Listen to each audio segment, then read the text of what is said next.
Welcome back, everybody, to the Rich Life Training Series powered by Grosso University. Again, Dominic Caminata here, CEO of Grosso University, the industry-leading training consulting group. We're back here in the studio with our good friend and mentor, Dr. InJun Chong, who, as you know, is the CEO of Reveal Wellness and the founder of the Rich Life program. On this course, we're going to be diving into a game-changing shift, using your money to make you more money, having your money actually work for you. And this is where real wealth and a financial pillar of strength actually begins. So the goal isn't just to earn money and earn money all the time. It's to build wealth, to create income streams that work for you, even when you're not working. That's how you get from hustle to freedom and ultimately allow your wealth to build and grow over time. And to forecast really what the goal here is, Doctor, is a lot of people, especially in sales. And don't get me wrong, some sales leaders love this, right? The salespeople spend their money faster than they earn it because it keeps them motivated to go sell more. But ultimately, you got to get to the point where your passive income is greater than your earned income. And that may be hard for people to wrap their head around, right? Where my mailbox money passive income is actually greater than my earned income. So I guess let me ask you, so why do you feel it's important that as people generate more income, generate more wealth and success, that they try to find different ways to allow that money to work for them versus always in the grind, always financially stressed, working paycheck to paycheck? Yes, they can stop trading time for money. That's what ended up happening. Yeah. My own personal experience, I was involved in a boating accident where it put me in a position where I was unable to exchange my time, my delivery of services for income. So if I didn't have other ways that income was coming in, I would have been in big trouble. So at that point, you have to really think about how you've been programmed to believe your income should be coming in. And if it's solely based on you exchanging your time for money, you're going to get a situation where you could be like I was in a little bit of a pickle if you have other sources of income coming in. So I just want to full disclosure, like Dr. InJun and I are not financial advisors. So this is not financial advice. We're not here to tell you, like, if you want a true financial advisor, there's plenty that would be happy to help you, or there's a lot of mentors that you can seek out that will tell you how to invest your money. The goal of this course gets you to really start thinking about making your money work for you to truly make sure that that I pillar of strength is rock solid without you having to continue to work your tail off and grind day in and day out for the rest of your life. I'm assuming there's going to be a stage in your life where you'd love to be able to enjoy your life. You know, we work to live, not live to work.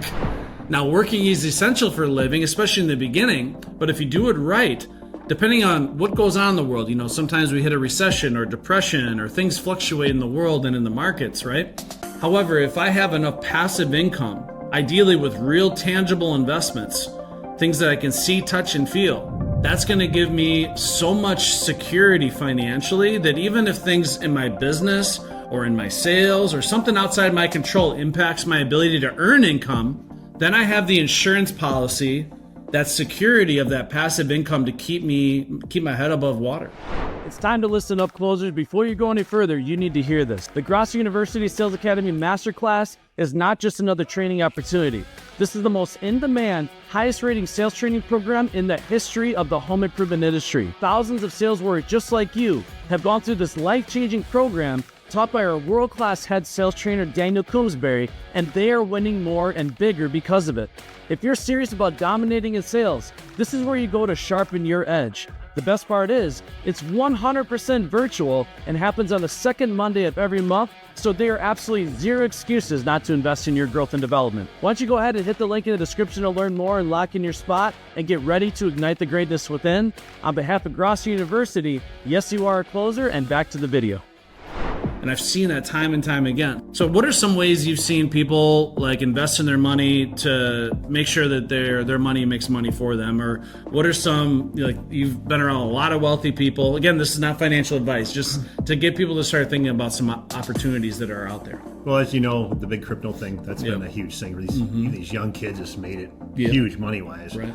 Sustainability-wise, you know, honestly, like you said before, we're not financial advisors, but with anything, I would hope that you would utilize your time correctly and creating a friend group or network of people that can be specialized in certain areas, just like you're specialized in your area. And I call it relationship capital. So they can help advise and direct you. But we've seen so many different opportunities. There's not one way to make $1 million. There's a million ways to make $1. Yes. And finding other ways to invest your time, which then will turn into dollars for you, and other people's level of wisdom or knowledge or advice. And one of the big things, like I said, is crypto. People in real estate always do well, right? And the best thing you guys have of knowing the home improvement industry, you can see different opportunities where it may take you less of investment to maybe rehab a property or invest in a property that someone else that doesn't have those resources or tools would have to invest much more money. So the profits of that sale would be reduced. You know, whether it's flipping a property or getting a property that's a rental property. That's one thing I find the most out of the wealthy people. It's always real estate, the ones that I know. And then new stuff is the crypto stuff. A lot of people love real estate too because you get the tax write-off benefits of investing in property. You know, they always say there's two things that are certain: life, death, and taxes. Well, as a matter of fact, that's not necessarily true. If you understand how to invest your money properly and how the tax system works, and you can use real estate as a tax write-off, you can actually pay little to no taxes, ideally none, to the IRS. And you can use that money to generate wealth, like generate a financial pillar of strength over time. And I'm a huge fan of real estate, and I admittedly want to get more actively involved in real estate than I am. But regardless, you have a tangible investment that is a long-term play. This is not something that's going to depreciate. You know, the housing market, it skyrockets, then it plummets, then it goes up and down. But if you're investing in true tangible real estate, especially getting into like multifamily homes, things like that, you have a building that's going to be there for probably over 100 years, and it's going to continue to grow and appreciate over time. And it's something you can touch that's real. So crypto, again, is really popular. And I know personally people that have made millions of dollars in crypto, but crypto is also digital.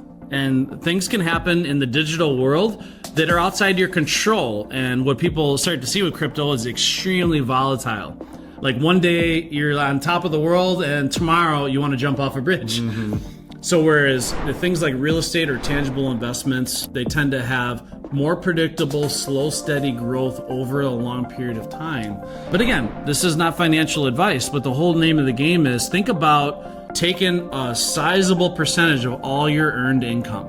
So let's say I make $200,000 a year, okay? What a lot of experts say is you should take at least 20 to 40% of your earned income, at least, that's the minimum. You can always take more, and figure out ways I can invest that into money generating investments where it is truly set it and forget it.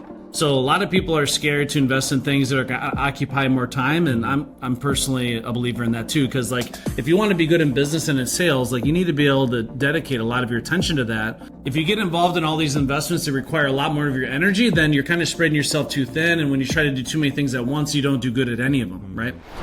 Are you ready to take control of your health and start living a rich life? Then it's time for us to talk. I'm Dr. InJun Chong, CEO and the founder of Reveal Wellness. It's been my life's dedication helping sales warriors, business leaders, entrepreneurs, and high achievers just like you optimize their performance in their personal and professional lives. If you're feeling stuck and burned out and you're ready to reignite your vitality, click the link in the description and connect with me directly. Because above anything else, you deserve to live a rich life, and I can help you get there. I'm looking forward to meeting with you, and back to the video. So figure out investments where you can invest money into it and keep it as hands-off as possible, but then allow that money to compound and grow. And again, I hate to be a broken record, but if you want to learn like what types of things should I be investing in, start consulting or picking the brains of people that are highly successful at investing that money, whether it be in real estate, in the stock market, in crypto, and start kind of figuring out, okay, what is the place that I feel the most comfortable starting, and start taking some of their advice. I recommend you dip your toe in before you do a cannonball, because you don't want to get into a situation where it's like gambling. But the average millionaire has 7 different sources of income. And ultimately, the end goal for yourself is getting to a point where your passive income exceeds your earned income. And for some people watching this, again, that may seem like a mountain to climb, but you got to start somewhere. So if you currently don't have other passive income outside of your profession, whether you're a sales professional, whether you own a business, you need to start making this a priority. Figure out where I need to begin and start educating yourself. You know, with the internet and ChatGPT, it's amazing how quickly you can start educating yourself on this. Like, how do I get started in real estate? What's the best way to maximize my tax benefits by investing in property versus just paying the stuff to the IRS? The goal is to give the IRS $0. It's a criminal organization, okay? We don't want to give them any of our hard-earned money. It's not their money. It's your money. You keep it for yourself. So, but there's a strategy. Like a lot of the multi-gazillionaires in the world, they don't pay taxes. They don't pay the IRS. They're not paying them a penny. A lot of people get upset about it. But it's because they educated themselves on how to play the game, how to play this game that is earning money. Yeah, it's not earning, it's protecting it. Yeah, you got to protect it, yeah. So you've already earned it, but now how can I maximize all the effort, blood, sweat, and tears I put into earning that money and make that money work for me? And that's really the name of the game. So I actually have a good friend of mine, his name's Tony Flatham, and he runs a roofing company he covers Madison, Wisconsin here, but he also covers mostly in Minnesota. And his company is pacing, I think, $100 million. And one thing he doesn't have an issue with is employee retention.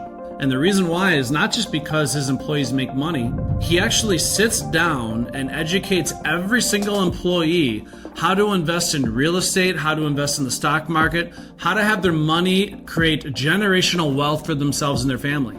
As an owner of a business, he's making sure that every single person, because that's one of his core values as an owner, he educates all of his salespeople, all of his people in marketing, everyone that works for him, how to create generational wealth by investing in things like real estate, investing in the stock market, investing in other passive income generating streams. So if you're working with an owner like that, that's not just giving you the opportunity to make hundreds of thousands of dollars, but it's also educating you on how to have your money make you money. Are you going to be pretty loyal to that person? There again, influence, inspiration. Yeah, exactly. So, but how many owners watching this are truly educating the people in your organization on how to use their money to make money, to create generational wealth, to make sure their passive income exceeds their earned income? So a lot of people think that a hungry salesperson is the best thing to go, but honestly, one of the worst things a salesperson can do is sell out of desperation. If you're selling out of desperation, they have a term for that. It's called commission breath.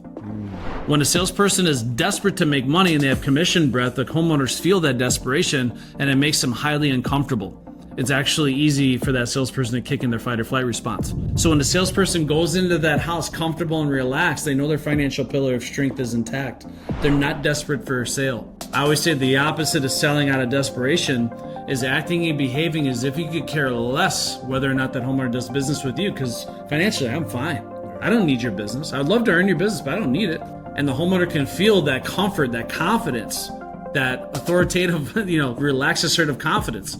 They can feel that radiating, and it makes them feel a lot more comfortable and secure giving their hard-earned money to that type of individual. So think about that. So if you run a business, if you lead a team, or if you're in sales, start educating yourself on simple ways I can start reinvesting my money. And again, everyone has their opinion. This is why I want to be clear. We're not trying to steer in one direction or the other. If you like investing in gold or precious metals, great. If you want to invest in some sort of high interest savings account through your bank, great, whatever that is. If you want to invest in real estate or crypto or the stock market, that's fine. But start figuring out ways I can take a good chunk of my earned income and channel that energy into the revenue generating machines. So over time, 5, 10, 15, 20 years from now, I look back and I see that my passive income far exceeds my earned income. Now I can live a truly rich life and not be simply stressed out all the time about how can I earn my next commission so I can put food on the table. You should not be in that position, right? It's just being a little bit more intelligent about how you're investing your money, how you're spending your money. And don't get me wrong, I'm a big fan of I want the fancy car. I want the nice house. I want the good food. I want to go out to eat and live a rich life that way. I like that stuff too. But you're going to have a lot more ability to do those things when I'm disciplined in the beginning, invest in those other avenues so my passive income grows. You're going to be able to do that a lot easier with a lot less stress without having to worry about living paycheck to paycheck. And if something happens in the world, let's say that banks and lenders shut down their lending like in 2008. And you can no longer sell on financing. As a business and as a salesperson, that could be devastating. And obviously, with the right sales training, you can overcome anything, but I'm going to feel a lot more secure about going into that type of economy if I know that my passive income is still kicking butt and taking names. So something to think about. So again, with this video here, this income is essential as breathing is in our modern world. I wish it wasn't that way, but unfortunately that's the world we live in. So you got to start doing what's necessary to make sure that financial pillar of strength is absolutely rock solid. So again, think about life long term, doctor. Like if your passive income can far exceed your earned income, what are some things that you would personally do with that type of situation? What are some ways you would invest your time? Well, you can invest in giving back, and that's the biggest thing, because when you do that, it'll continue to bring into your life. And that's really the goal of this, is have that freedom. So you're not stressed about those things that you want to do. So if you want to go to those nice dinners and being stressed about being uncomfortable even sitting there of how am I going to make this money to pay for this meal? How am I going to make this money to pay for this trip? You don't have to worry about those things and be present there and being mindful while you're there and enjoying it. And then also allow yourself to be deserving of it too, and have that mindset that you're worthy, that you deserve those things. And when you get to that point, you'll start to get comfortable with that everything's okay. And then that stress minimizes, and it helps your overall health and well-being too. Yeah, and I'm a big fan of abundance. I think we live in an abundance world, but I'm also a big fan of contentment. Just having this calm, like wholesome feeling of being content in life, knowing that I'm in a good place, that I don't have to stress about it, knowing that my family's in a good place, knowing that I can live the life I want to live, I can see the world, I can travel, I can do things, and I don't have to worry about, okay, how, like he was saying, how am I going to pay for this? So being truly like comfortable, relaxed, live wholesomely, live fulfilled, be able to do all the things you want to do and not stress about money. It takes a little discipline in the beginning to get there, but you got to start making your money work for you. And don't spend it faster than you're making it. Right? That's not a good motivator, and it's not healthy for salespeople. This is why the turnover for salespeople is so extreme, and why the shelf life of the average salesperson is limited. The shelf life of a salesperson should not be limited if they're intelligent about how they're investing their money. Because again, they go from making 50 grand to getting into this industry making 200,000. They don't know what to do with it. They can't spend it fast enough. Because again, the average person is terrified to make a lot of money. They don't know what to do. They have to spend it. I have to get rid of this stuff. So we got to slow down. Let's grab them by the hand, or grab yourself by the hand if you have no one guiding you, and figure out ways. The information's all around you. There's so many bright-minded investors and financial advisors that can show you the way, but you got to start somewhere and figure out what makes the most sense for you based on what you believe, whether it's something tangible, something digital, whatever. There's a lot of different avenues you can go. I personally like things I can see, touch, and feel, tangible assets, but that's just my opinion, right? But you got to start somewhere. And again, the goal at the end of the day is you deserve to have your passive income actually exceed your earned income, so you can live the truly rich life you deserve and focus on those other pillars that we talk so much about. I want to free up that time to be there for my family, to have strong relationships, to enjoy time with my friends, to travel the world, to be able to contribute and give back. Well, until you have that financial pillar of strength intact, you're not going to be able to give back and contribute in ways that you really want to. You're not going to be able to have the time for your family because you're going to be so deep in the grind working for the next paycheck that a lot of other people get neglected in your life, right? Yeah, you'd be too stressed out. Yeah, exactly. Spread too thin. So again, hope this ignited some different thoughts in your mind. I want to thank everybody for joining us for this powerful episode of the Rich Life Training Series. Again, the road to true freedom isn't about grinding forever. It's about building smart. And again, you got to take baby steps with this stuff. Start small, stay consistent, and always remember that your money should be working just as hard as you are. And you truly do deserve a rich life. On behalf of all of us here at Grosso University, yes, you are a closer.